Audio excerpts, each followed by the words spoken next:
warahmatullahi wabarakatuh. Perkenalkan, nama saya Ilham Pamika Utsar, NIM 1203030055 dari kelas ATN 2B. Di sini saya akan meresume dari pertemuan 1 sampai 7. Pertemuan 1 itu ekspektasi saya dalam hal perkuliahan, tentunya seperti harapan orang pada umumnya, yakni bisa merasakan happy dan enjoy dalam proses KBM. Dalam masa pandemi, kami semua dituntut bisa beradaptasi, seperti Zoom Gimit menjadi suatu hal baru yang kita temui sebagai mahasiswa dalam proses pembelajar. Dan yang mungkin lewat cara itu kami bisa tetap terhubung dan meneruskan perkuliahan ini. Pertemuan 2 menurut teori George Jelinek, Bapak Ilmu Negara, tentang ilmu negara secara singkat terbagi dalam 2 hal, yaitu alignment fokus mengenai negara, yang kedua fokus berbicara tentang pembahasan negara secara fokusnya. Adapun pengertian ilmu negara menurut beberapa ahli, yaitu 1. Menurut Kelsen, ilmu negara itu fokus hanya kepada aspek hukum atau non meta yuridisnya saja. Jadi menurut Kelsen, ilmu negara itu tidak perlu membahas tentang negara serta unsur-unsur negara. Menurut Cranbrook yang menentang Kelsen karena ia tidak sepakat dengan Kelsen, bahkan ia membuat pernyataan dalam antitesis Kelsen. Menurut Cranbrook, ilmu negara itu perlu membahas mengenai asal mula, bagaimana terbentuknya, serta unsur-unsur negara yang negaranya. Adapun asal muasal ilmu negara itu pertama kali dicetuskan oleh George Jelinek di Jerman pada tahun 1982. Maka dari itu beliau dinobatkan sebagai Bapak Ilmu Negara. Sedangkan di Indonesia sendiri pertama kali diperkenalkan mengenai ilmu negara oleh UGM pada tahun 1946. Kemudian ada penyebutan istilah ilmu negara di beberapa negara, diantaranya Belanda, Jerman, Prancis, Inggris. Maka bisa disimpulkan bahwa objek dari ilmu negara itu fokus ke dalam 3 hal, yaitu asal muasal negara, hakikat negara, serta bentuk-bentuk negara dan perintahnya. Yang ketiga, definisi dan hakikat negara. Secara etimologi bahasa, pelafalan negara itu berbeda-beda di berbagai negara, seperti stat bahasa Inggris, stat bahasa Jerman dan Belanda, dan etat bahasa Prancis. Di Indonesia sendiri kata negara berasal dari bahasa Sangsekerta yang mana awalnya dari kata nagari yang artinya kota besar. Ada kitab yang fokus membahas tentang ketatanegaraan dari MPU Propanka yang dinamai dengan Negara Kertagama. Ada beberapa pendapat sarjana lokal dan sarjana luar dari bidang ketatanegaraan mengenai definisi negara, yaitu sarjana lokal Nasrun, negara itu merupakan fenomena pergaulan hidup dalam suatu wilayah yang mana terbentuk suatu interaksi sehingga terbentuk komitmen untuk membentuk suatu wilayah perkumpulan.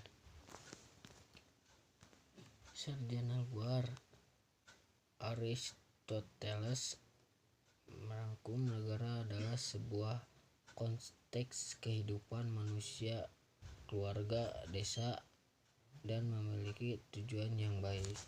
Semua yang keempat, dalam membahas unsur-unsur negara apa saja yang menjadi pokok bahasanya.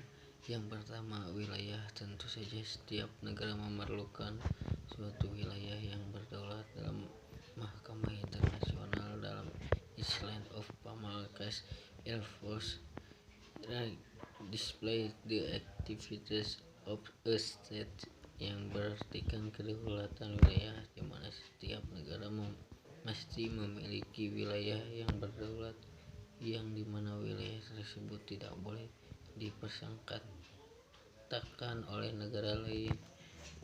Yang kedua, penduduk setiap negara wajib memiliki yang namanya warga negara atau penduduk, yang dimana lagi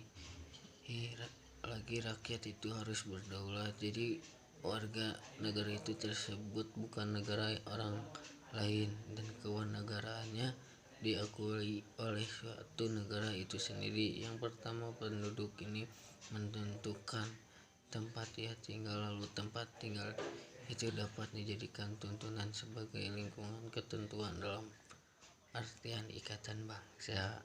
Yang ketiga, pemerintah menurut Crawford mengemukakan pendapatnya, the requirement that a fourth state have an effective government has be regarded as central to its claim to statehood.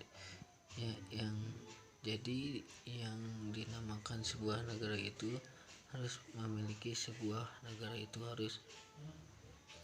pemerintah di mana ia menjadi kunci berjalannya penyelenggaraan bernegara itu sendiri. Pemerintahan itu sendiri terdiri dari satu lembaga politik, administratif, dan eksekutif. Government atau pemerintah menunjuk kepada makna pemerintahan yang efektif, yang berarti lembaga politik, administratif, eksekutif sungguh-sungguh melaksanakannya tugasnya dalam wilayah yang bersangkutan dan diakui oleh penduduk setempat. Resume yang kelima tentang teori ilmu negara. Ada beberapa teori seperti yang ada di bawah ini. Teori negara formal menghendaki bahwa sebuah negara adalah berdasarkan dari fakta atau kenyataan yang ada, maka dia bersifat normatif yuridis. Discussion desain membicarakan hanya formalnya saja, apa yang terjadi maka seperti itulah. Teori negara formal ini dapat dipandang sebagai bagian dari pendekatan tradisional atau pendekatan kelembagaan atau pendekatan formal dalam kajian ilmu politik. Teori negara kapitalis klasik penggasnya ialah ada Adam Smith. Menurutnya bahwa negara itu memiliki peran yang kecil, tugas negara hanya sebatas social service atau pelayan publik. Jadi menurut pandangan bahwa negara itu harus mengakomodir terhadap kepentingan warga negaranya berdasarkan teori kapitalis klasik. Teori negara Marxis klasik berdasarkan namanya.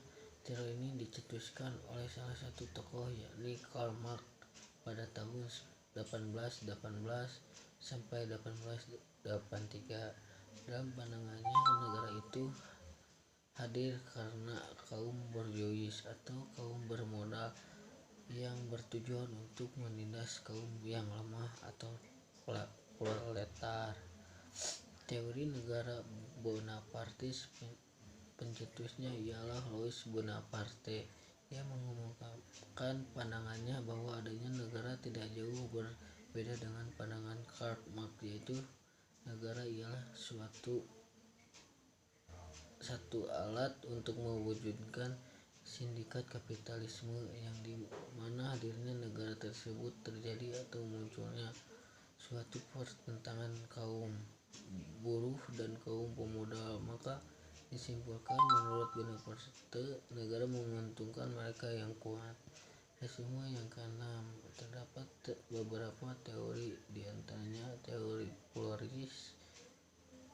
Teori yang satu ini berpandangan bahwasanya negara itu sebagai alat yang netral dari aktor-aktor sosial yang mana mereka menguasai atau memengaruhi suatu negara. Paham ini berperan penting dari heterogenitas masyarakat, karena pada hakikatnya masyarakat itu terdiri dari kelompok-kelompok sosial politik yang saling berinteraksi. Paham ini yang juga mencerminkan pluralisme yang berada di masyarakat menjadi dirinya sebagai cermin pluralitas dirinya dengan melaksanakan kebijakan sejalan dengan keragaman kepentingan masyarakat, maka dapat diartikan kelompok dominan tersebut tidak dapat atau tidak berhak untuk memiliki kekuasaan dalam mengatur kelompok yang lainnya. Teori negara korporatisme menurut Kevin Passmore, secara sederhananya teori korporatisme ini adalah sebuah pengambilan keputusan dan kebijakan oleh lembaga yang terorganisir. Lembaga atau itu mencerminkan kepentingan-kepentingan yang ada seperti serikat buruh, organisasi pengusaha, kelompok keluarga, dan petani, dan itu tidak termasuk pemerintah atau suatu parlemen. Teori negara strukturalis, teori ini memperlihatkan bahwasanya negara memiliki kemandirian secara relatif, disebut otonomi relatif negara. Karena kemandirian ini muncul sebagai perubahan sosial yang dibuat oleh masyarakat. Teori negara organis ini yang memperlihatkan bahwasanya negara memiliki kemandirian yang tinggi. Negara bukanlah cermin dari tuntutan dalam masyarakat. Negara berperan aktif dalam mengambil kebijakan non-demokratis. Yang terjadi adalah sistem totalitarisme, yaitu suatu keadaan di mana akhirnya elit negara berlomba-lomba berkuasa guna memenuhi ambisi kekayaan pribadi. Resume yang ketujuh itu membahas tentang masa Yunani kuno. Menurut Pluto, menurut Aristoteles, dan Romawi kuno menurut Lucretius, Polybius, Cicero, dan yang ketiga masa abad pertengahan. Pada masa abad pertengahan dapat dibagi menjadi dua periode, yaitu pra-Renaissance dan pasca-Renaissance.